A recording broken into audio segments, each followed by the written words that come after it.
We are 1 month away from the start of the NCAA tournament, and here to talk some college basketball, a man who needs very little introduction to basketball fans out there, from CBS Sports and Sports Illustrated, the newest member to our family here at Campus Insiders, Mr. Seth Davis. Seth, so good to have you with us. Ray, great to be here, man. Great time of year, too, to be a basketball fan. It is indeed. Let's pick your brain here a little bit. Let's start with the Mike Montgomery situation. We saw the shove of his player there during the timeout over the weekend. What punishment do you think that he will get from the league and perhaps the school itself? Well, it sounds to me like this story has pretty much run its course. What happened was this was a game on Sunday night when he shoved his best player and leading scorer, happens to be the leading scorer in the Pac-12, Allen Crabbe.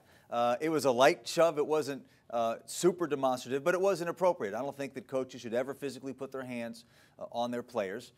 And the next day, both Mike Montgomery and the school, and then the Pac-12 issued a letter of reprimand over Mike Montgomery. So then the question becomes now, will there be a further sanction against him, and should there be? In this world of a nation of judges, if you will, especially all of them on Twitter apparently, a lot of people are calling for his suspension or even more. I don't believe that that's appropriate, Ray, for a couple of reasons. First of all, I think that by acknowledging that what he did was wrong, is an important step. That's something, for example, if you recall a couple of years ago when Bob Knight was finishing up at Texas Tech, he had an incident where he actually punched one of his players in the jaw, which was bad enough at the time, but there was no acknowledgement of wrongdoing on his part. And second of all, some people are saying, well, maybe just go easy on Mike Montgomery because he doesn't have this reputation because of his long record of comporting himself properly. And you know what? That's right. He's earned that leeway. And again, the fact that he acknowledged that it was improper, the fact that the league has acknowledged that it's improper, I think those were the proper steps to take. I hope the story ends here and everybody can move on. And they're playing very good basketball, by the way. They are, and just so magnified that it was on television. Crabbe ended up walking, had to get away from the situation. That kind of, I think, amplified the situation as well. A lot of parity in college basketball, Seth, as you know, this season. We've had 4 teams who've been the #1 team throughout the year. Give us an assessment from your standpoint of the quality of play we're seeing this year.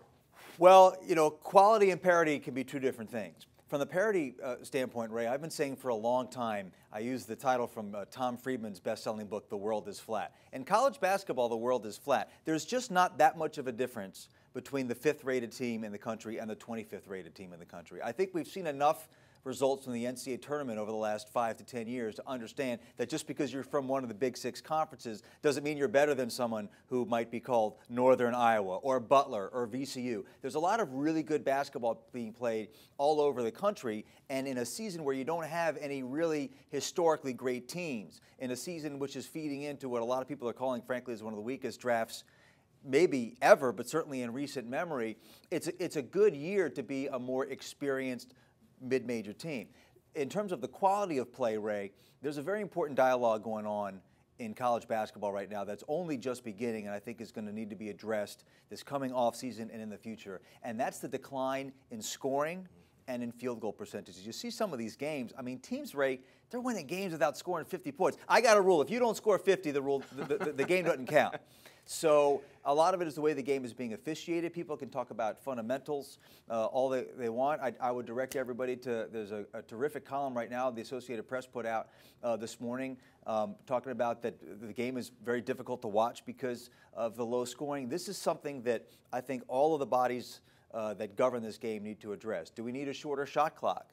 The NBA has done a great job cleaning up physical play. Does college need to do that? A lot of people for a long time have been asking to look at whether coaches can spend more time with their own players in the offseason to develop fundamentals. So in a lot of respects, it's been a kind of a difficult year in college basketball for those of us who like to see scoring and like to see good offense. And unfortunately, the trend line is such that it's only going to get worse unless some of these issues are addressed head on. You mentioned that not the best teams necessarily have to come from the big conferences, but certainly the Big Ten has had a great season. The Big East is certainly strong. The ACC, we're going to see Duke and Miami really make an impact in a deep run into March. At least they hope there in South Beach. This is a two-part question. Is the Big Ten that much better than everybody else? And the second part of that is, why are we seeing so much better play this year in the eastern part of the United States as opposed to out west? Well, to answer your first question, yes, the Big Ten is a lot better than everybody else. You look at the top of that league, Ray, with Indiana, Michigan, and Michigan State, and of course the latter two play tonight in East Lansing in a huge game.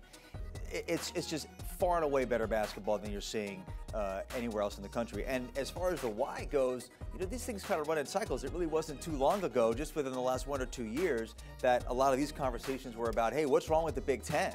You know, they're horrible, and now they're kind of on an upswing.